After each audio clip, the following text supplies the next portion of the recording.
Hello friends, welcome to my channel. இன்றைக்கி நம்ம சேனலில் மரவள்ளி கிழங்கு வச்சு ரொம்ப டேஸ்ட்டாக ஹெல்த்தியான ஒரு கேக் ரெசிபி எப்படி செய்யுதுன்னு பார்க்கலாமா? பாருங்கள், பார்க்குறதுக்கு எவ்வளோ சூப்பராக இருக்குது பாருங்கள். சாப்பிட்றதுக்கு அதை விட டேஸ்ட் அட்டகாசமாக இருக்கும். வீட்டில் எல்லாருமே விரும்பி சாப்பிடுவாங்க. குழந்தைங்கள்லாம் இந்த மாதிரிலாம் செஞ்சு கொடுங்க, கேட்டு விரும்பி சாப்பிடுவாங்க. இப்போ நம்ம எப்படி செய்யலான்னு பார்க்கலாம். இப்போ ஸ்டவ்வில் பேன் வச்சுக்கோங்க, கொஞ்சமாக நெய் சேர்த்துக்குங்க. நெய் நல்லா காஞ்சதும் கொஞ்சமாக முந்திரி சேர்த்துக்குங்க. சேர்த்துட்டு பொன்னிறமாக செவந்து வர வரையிலும் நம்ம வறுத்து எடுத்துக்கலாம். பாருங்கள், இப்போ அப்படியே வெளியே எடுத்து வச்சுக்கலாம். இப்போ பார்த்தீங்கன்னா நான் ஒரு 1/2 கிலோ அளவுக்கு நான் மரவள்ளி கிழங்கு எடுத்திருக்கேன். தோல் சீவிட்டு நல்லா சுத்தம் பண்ணி எடுத்து வச்சுருக்கேன். இப்போ நம்ம ஒரு சீவல் வச்சுட்டு நம்ம சீவி எடுத்துக்கலாம். எல்லா கிழங்குமே நம்ம இந்த மாதிரி சீவி எடுத்துக்கலாம். இந்த மாதிரி சின்ன சீவலாக இருந்தால் ரொம்ப நல்லாயிருக்கும் ரெசிபி செய்கிறதுக்கு. பாருங்கள், இந்த மாதிரி சீவி எடுத்து வச்சுக்கலாம். இப்போ பார்த்தீங்கன்னா ஒரு முழு தேங்காய் எடுத்து வச்சுருக்கேன்.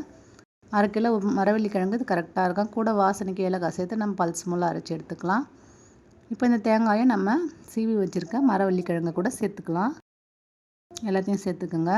இப்போ இது கூடவே ஒரு 2 டேபிள் ஸ்பூன் அளவுக்கு நம்ம ரவை சேர்த்துக்கலாம்.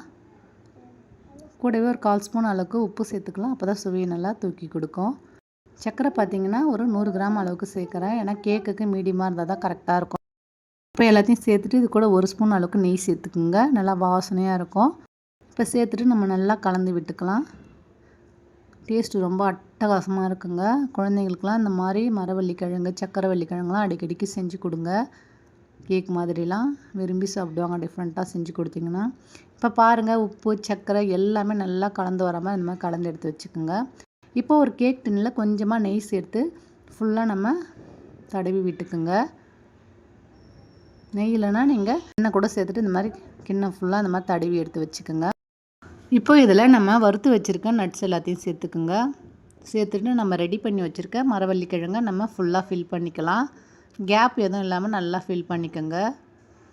எல்லாத்தையுமே சேர்த்துக்குங்க. இப்போ இதில் நம்ம நட்ஸு வறுத்த நெய் இருக்கும் இல்லையா, அந்த நெய்யை மேலே இந்த மாதிரி சேர்த்துக்குங்க. இப்போ பார்த்திங்கன்னா குக்கர் பார்த்திங்கன்னா ஒரு 5 மினிட்ஸ் ஹீட் பண்ணி வச்சுருக்கேன். இப்போ இதில் ஸ்டாண்டு இல்லை இந்த மாதிரி சின்னதாக ஒரு பிளேட் போட்டுக்கோங்க. அது மேலே நம்ம ரெடி பண்ணி வச்சுருக்கேன் கேக் டின் எடுத்து வச்சு அதுக்கு ஒரு பிளேட் போட்டு மூடிடுங்க.